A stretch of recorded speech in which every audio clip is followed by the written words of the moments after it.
Urge, Macédoine, la participation est de 36,11%, 50% étant nécessaire et Québec, une campagne électorale marquée par le désenchantement. Jérôme Blanchet-Gravel. Québec est à la veille d'élire un tout nouveau gouvernement. Depuis le 23 août, les partis politiques multiplient les promesses et les engagements. Quels sont les faits saillants de cette campagne électorale? Spoutnik dresse le bilan d'une campagne marquée par le désenchantement. Le 1er octobre mettra un terme à une campagne électorale assez tiède au Québec. En effet, peu de grands enjeux ont retenu l'attention des partis politiques. Si des thèmes majeurs comme l'immigration ont tout de même été abordés, les chefs des grands partis ont d'abord choisi d'être vus comme des gens pragmatiques, comme des leaders politiques capables d'améliorer concrètement la vie des Québécois.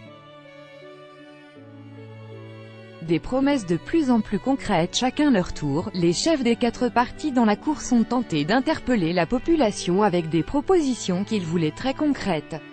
Malgré leurs profondes divergences sur bien des sujets, le Parti libéral du Québec, PLQ, la Coalition Avenir Québec, CAQ, le Parti québécois, PQ, et Québec solidaire, QS, ont rivalisé de concrétude pour séduire l'électorat.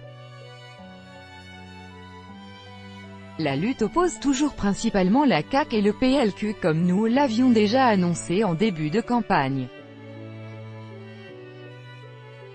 La CAQ récolte entre 30 et 31,5% des appuis tandis que le PLQ en récolte entre 29 et 30%.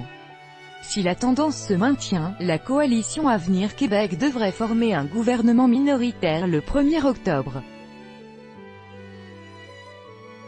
Ce qui veut dire que la CAQ ne disposerait pas d'une majorité de sièges à l'Assemblée nationale.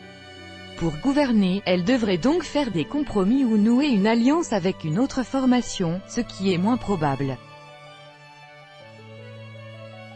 Il s'agirait du premier gouvernement de la CAQ dans l'histoire du Québec. Vers un tout premier gouvernement de la CAQ, de toutes les promesses concrètes des 4 partis dans la course, voici celle qui semble avoir le plus retenu l'attention. Le PLQ a proposé de rendre gratuits les transports en commun pour les personnes âgées et les étudiants, s'écartant de sa traditionnelle droite économique pour embrasser une vision plus socio-démocrate. La CAQ s'est démarquée en proposant de bonifier l'allocation accordée aux familles tout en promettant de réduire la taille de l'État. Beaucoup plus à gauche sur le plan économique, le PQ a proposé de libérer les parents de la préparation des déjeuners des enfants pour l'école. Enfin, QS a proposé que soit instaurée une assurance dentaire publique et universelle. Cette dernière proposition est d'ailleurs ressortie comme l'une des plus populaires dans la belle province. Dans son essai Bienvenue au pays des gens ordinaires, l'essayiste Mathieu Bellil a décrit cet appel de la vie ordinaire, qui caractérise la belle province. Le slogan de campagne du PLQ, l'actuel parti au pouvoir, est venu confirmer ces hypothèses.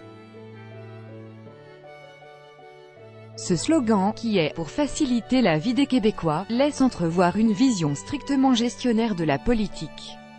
L'une des controverses de la campagne est très révélatrice de l'emprise de ces petits thèmes économiques. Le Premier ministre sortant, le libéral Philippe Couillard, a affirmé à la radio qu'une famille d'un adulte et 2 adolescents pouvait correctement s'alimenter pour 75 $ canadiens par semaine, 50 €. Une affirmation qui a été tournée en dérision, car jugée complètement déconnectée. Certains parlent de la pire erreur de la campagne. Une erreur qui pourrait écarter le Parti libéral du pouvoir.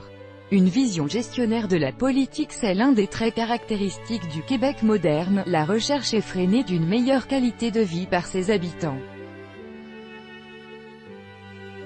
Ce qui a souvent pour effet d'éclipser des enjeux que d'aucuns jugent plus importants. Mais ce n'est pas toujours le cas. En 2014, la dernière élection a surtout porté sur un grand projet de loi sur la laïcité. La campagne de 2014 a été suivie de près par la population. Les Québécois ne sont donc pas totalement dépourvus d'idéaux. L'idéal d'indépendance et son adversaire, le fédéralisme, ont longtemps animé ce peuple. Depuis toujours, ou presque, le Québec cherche à définir ou à redéfinir son identité. C'était d'ailleurs la première fois en 40 ans que la campagne ne portait pas au moins en partie sur la souveraineté. Seul Québec solidaire, un parti très à gauche, en a vraiment parlé. L'absence d'indépendance semble avoir créé un immense vide dans la vie politique québécoise. Un vide ressenti par plusieurs analystes politiques.